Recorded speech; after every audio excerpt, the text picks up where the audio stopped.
kembali menjadi sorotan setelah lahan milik keluarga ibu sedang dirampas oleh pihak yang tidak bertanggung jawab. Lahan tersebut sebelumnya ditanami kebun karet dan kebun buah, yang merupakan sumber mata pencaharian utama keluarga tersebut.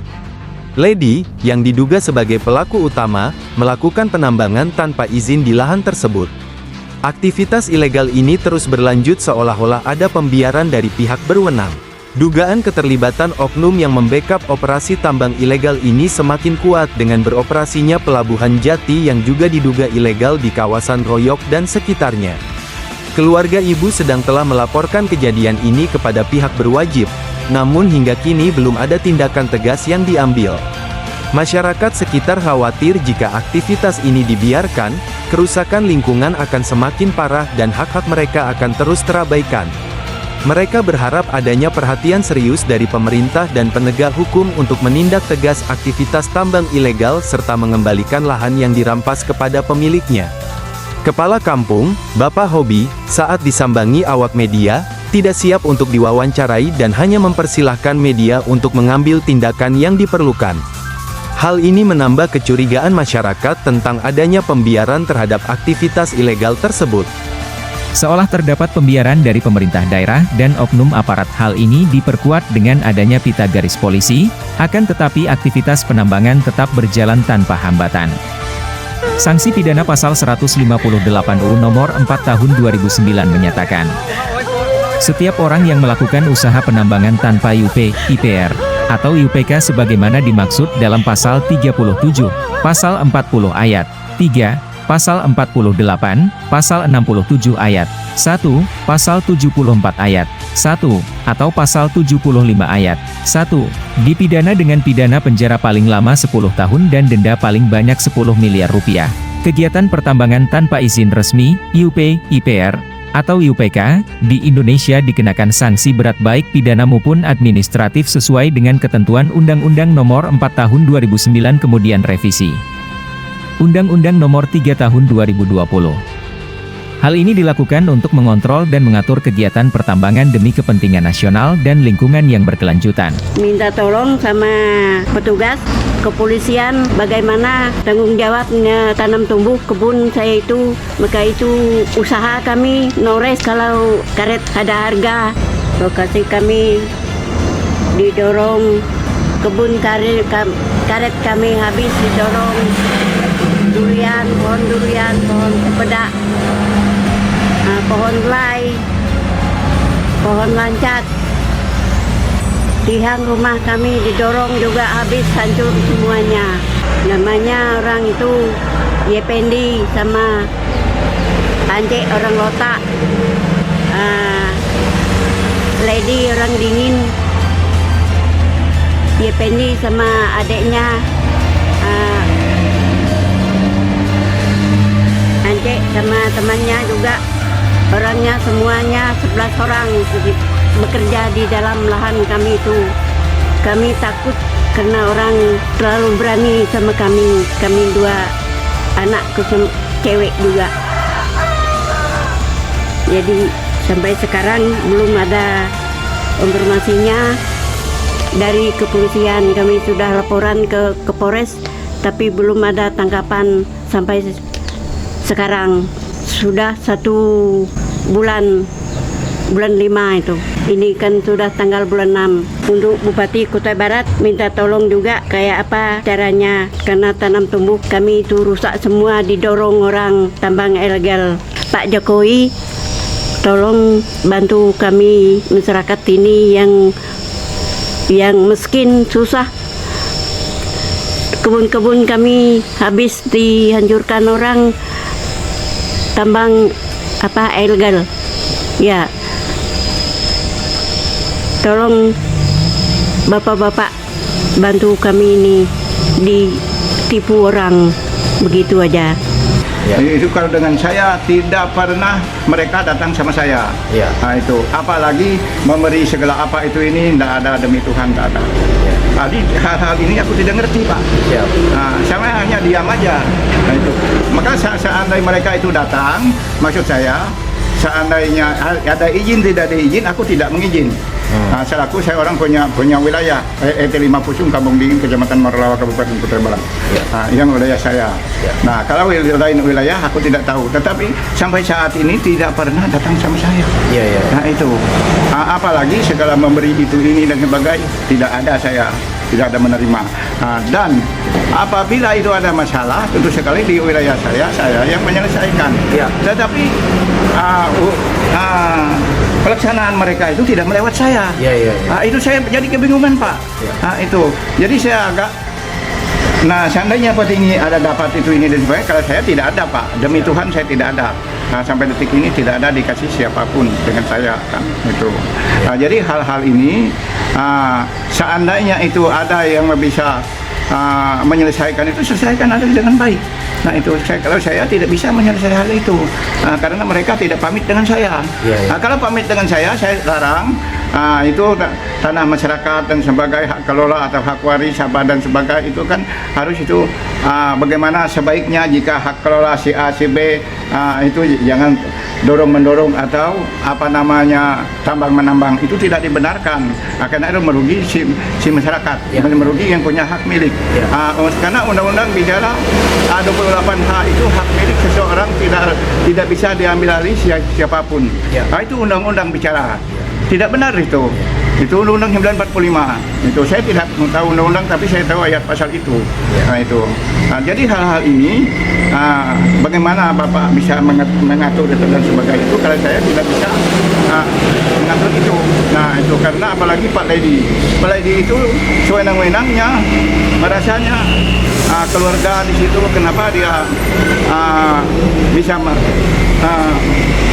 mencampuri hak milik orang lain itu tidak dibenarkan. Kalau hak milik dia terserah dia. Nah, kalau ada tanggung jawabnya tanggung jawab sendiri. Nah, kalau dari saya itu aja Pak, tidak ada lebih kurang. Itu aja. Ya, terkait dengan tambang-tambang ilegal yang saat ini beroperasi di kawasan Kampung Dingin, berarti tidak ada informasi sebelumnya ke PRT ya? Tidak ada. Jadi mereka pelaku tambang ilegal ini beroperasi sendiri. Dia sendiri. Kemauan mereka sendiri. Aku sudah bisa karena aku berbicara atau berbunyi itu aku bertanggung jawab bunyi aku kan sekarang dan Bapak. Nah, itu. Jadi mungkin ada hal lain yang ingin disampaikan kepada pemerintah Kabupaten Kutai Barat terkait dengan situasional masyarakat saat ini, Pak. Nah, kalau saya tidak ada apa-apa itu secara masyarakat yang keberatan atau tidak itu urusan masyarakat karena dia punya hak milik, hak kelola, hak waris dan sebagainya yang pernah dikelola siapapun maupun dia sendiri. Itu aja Pak. Ya, untuk tambang ilegal sendiri Pak, kira-kira ini meresahkan warga apa tidak Pak? Ya betul. Sangat meresahkan ya? Iya meresahkan. Karena banyak yang tidak nambang, banyak merugikan ke keluarga atau masyarakat lain. Itu.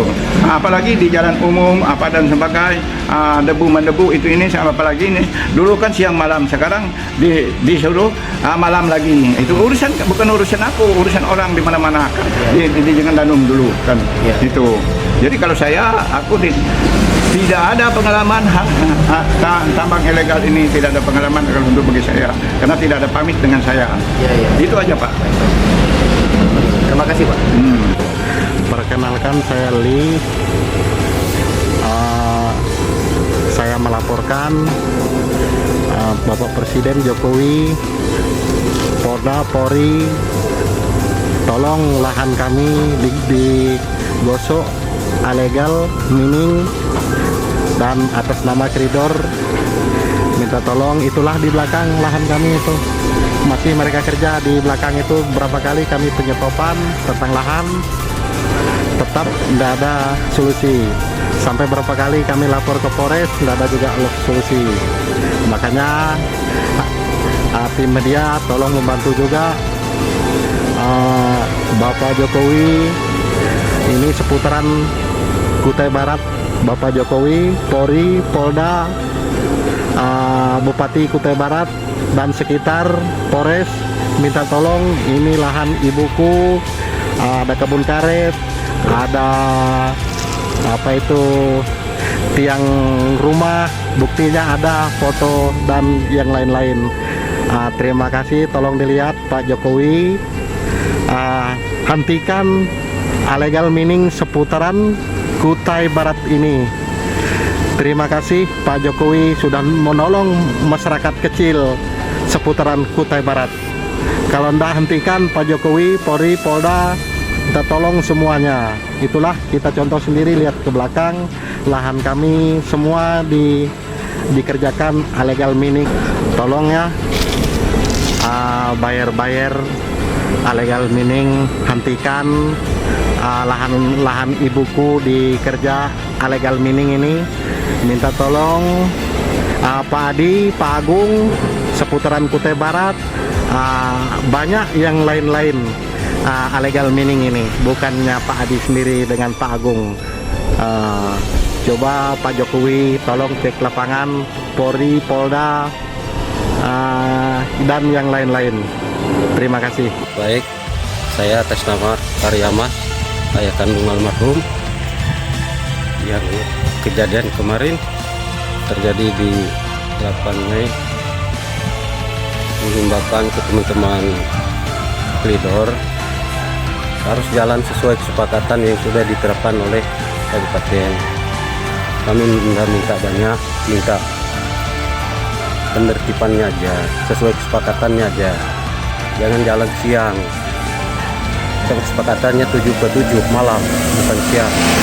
Jadi saya pribadi, orang tua dari almarhum, minta ke teman-teman pengusaha, pengertian dari teman-teman, tolong dipahami lah. Ya, jadi kegiatan ini kan adalah kegiatan ilegal, Pak. Dalam arti adalah kegiatan penambangan ilegal di kawasan Kabupaten Kutai Barat. Jadi Bapak salah satu korban ya, Pak ya? Iya. Bisa diceritakan kronologinya seperti apa itu, Pak? Nah, itu kita kurang paham. Yang nyata kejadian nggak di depan mata. Nah, tetapi saya sebagai orang tua sampai ke tempat TKP melihat anak saya sudah tergeletak, nggak dihiraukan. Teman-teman Klidor malah menyelip dari atas kepala, dari samping, nggak mau stop, tetap melintas. Nah, itu yang salah satu kekecewaan dari saya sebagai orang tua. Oh, berarti mohon izin, almarhum Ananda dari Bapak adalah salah satu korban tabrak lari gitu, atau seperti apa, Pak?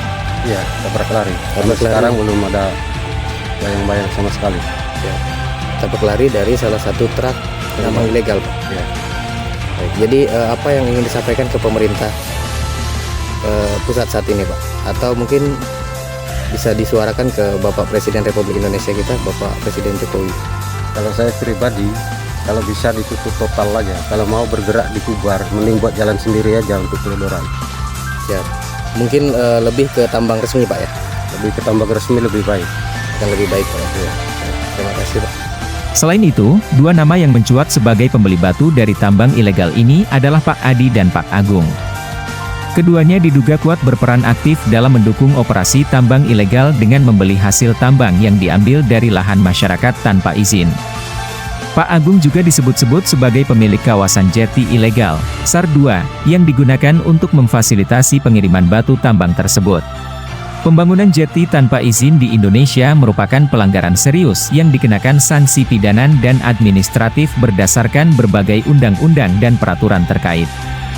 Terkait dengan pelabuhan atau penggunaan jeti secara ilegal seperti pada Undang-Undang Nomor 17 Tahun 2008 dapat dikenakan sanksi pidana pasal 307 pembangunan dan atau pengoperasian fasilitas pelabuhan tanpa izin sebagaimana dimaksud dalam pasal 192 dipidanakan dengan pidanan penjara paling lama 2 tahun atau denda paling banyak Rp300 juta.